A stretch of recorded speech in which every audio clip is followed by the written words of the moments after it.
Jessica. Welcome back to my channel, The Retro Farmhouse. Yes, I am finally back to join you guys again to do some more DIYs. I know a lot of you have been kind of wondering where I've been this past year. I kind of took a break. My regular day job got really busy, so I kind of had to put other hobbies and activities on hold, but now I'm gonna try to get back into doing it. I really miss some of my DIYs. In the past year, I've also done a bathroom remodel, which I'm hoping to eventually share with you guys when that's completely finished. That was a fun build. That was something that was a collaboration with my neighbor, and it was an all-woman build. So if you guys are interested in that, I'll let you know when that's coming up in the future. But just wanted to come back on here and talk to you guys again, see how everybody's doing. I really appreciate some of y'all who have been checking in with me to see how everything's been, and so I just wanted to get started again with doing some more projects, and especially right now around Christmas time, what better way to do a restart than some of DIYs that you can do for Christmas. So I wanted to bring you along today for just a really simple little DIY that I've been trying to get done recently since I've got my live Christmas tree.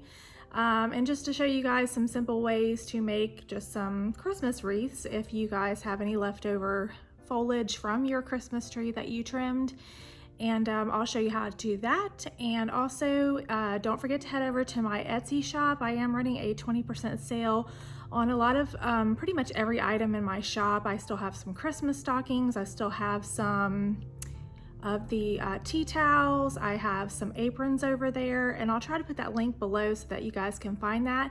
Also, if you don't follow me on Instagram, make sure you guys go over there and follow me. I'm at the same name, The Retro Farmhouse. I tend to post occasionally a little bit more updates over there, and I'm going to try to keep up with that as well. And so let's get into doing today's project. Okay, here are some of the supplies that I'm using to make my wreaths. I already had these wreaths on hand from something in the past. They're pretty thick, so I know they'll work pretty well to hold on the foliage on here. If you don't have something like that, you can just simply use like a wire coat hanger. A lot of times you can just bend these into a round shape and keep the hook on them in case you need something to hang it from. It makes it really convenient. If you're concerned about it being too thin, you can always take like some scrap pieces of fabric or like an old t-shirt and cut it up into strips and just kind of wrap it around here, maybe hot glue it to make it a little bit thicker like this one. Anything like that.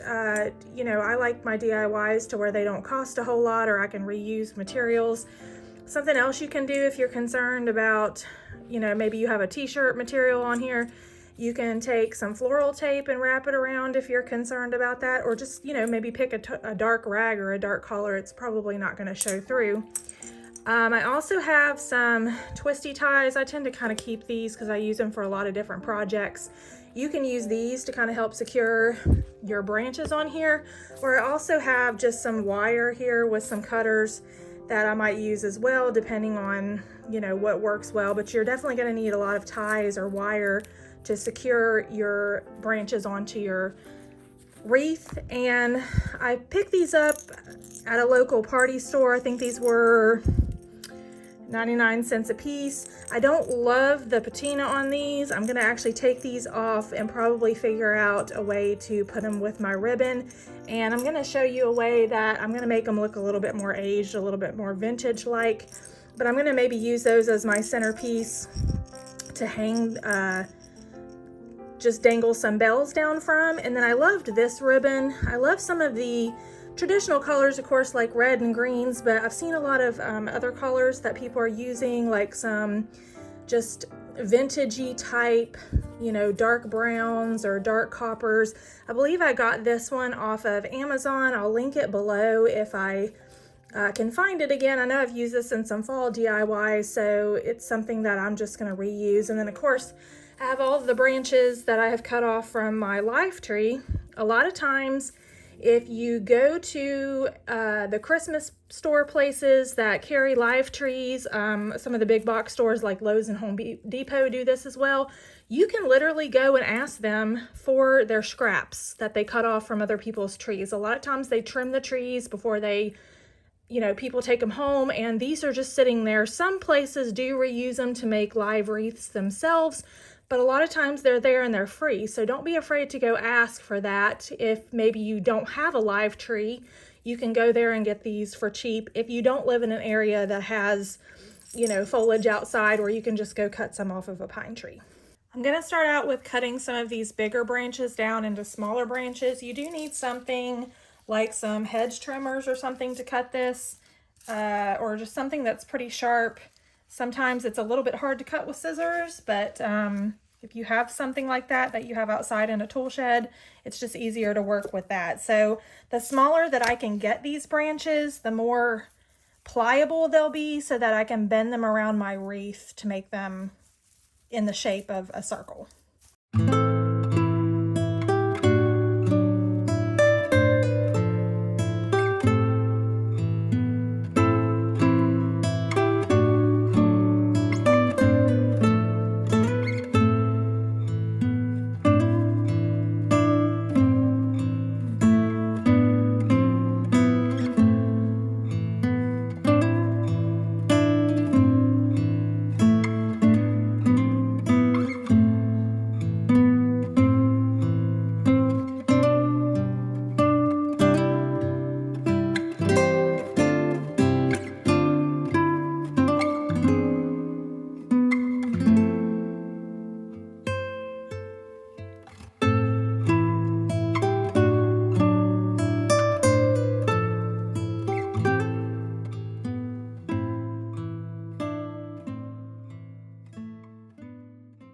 Now, once I have what I call my base layer on here, obviously there's going to be a lot of gaps and I have these in the way, so I want to kind of fill that in. I can start stuffing some in between here and maybe use my other wire that won't show as much. You could also probably do some hot glue to glue on top of this, to glue some more branches and just make it more fuller, which is probably what I'm going to do as well. But once you get your good base layer on, you can kind of start to see the shape of it, and then you can just add from there to get it to flare out. And again, I like mine to go all the way around in the same direction. You can start out at the bottom and just go up like this. I've seen some wreaths like that as well.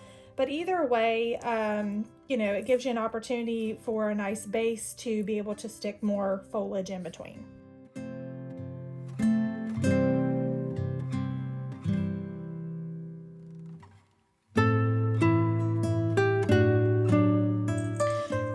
To add my bells, I went ahead and just took some strips in different lengths and put them through the bells here.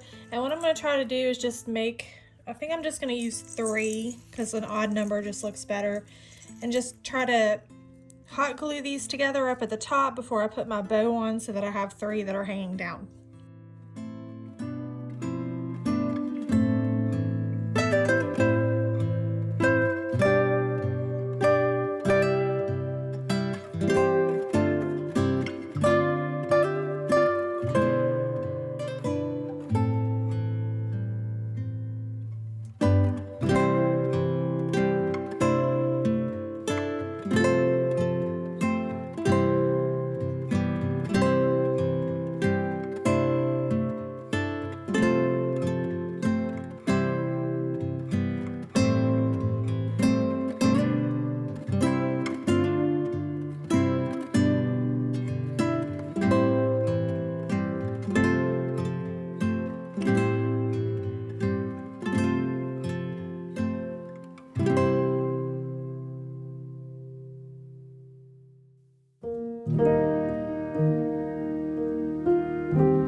love the simplicity of this natural Christmas wreath. I love adding just natural greenery into my home around Christmas time. Not only does it smell good, but sometimes you can do that for a very low cost.